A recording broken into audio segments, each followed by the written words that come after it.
একদিন একটা ছোট ছেলে ইউটিউব দেখছে। বন্ধু এসে জিজ্ঞেস করলো, তুই এই চ্যানেলটা এতবার দেখিস, সাবস্ক্রাইব করলি না কেন? সে বলল, সাবস্ক্রাইব করতে টাকা লাগে রে। তখন পেছন থেকে তার দাদু হেসে বলল, অরে পাগলো, সাবস্ক্রাইব করতে পয়সা লাগে না।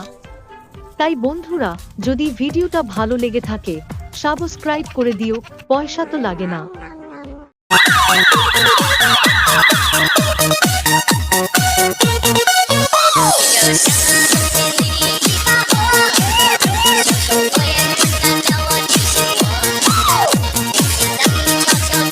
दोस्तों रुको रुको, जब से YouTube पर मैजिक आया है सबके मोबाइल में काम कर रहा है, लेकिन कुछ लोग कह रहे हैं नहीं हो रहा। तो मैं बताता हूँ कैसे करना है, ध्यान से देखो। सबसे पहले वीडियो को लाइक करो, फिर नीचे का सब्सक्राइब बटन दबाओ, उसके बाद रीमिक्स पर क्लिक करो और यूज दिस साउंड को 5 सेकंड तक दबाए रखो। अगर एक बार में ना हो तो फिर से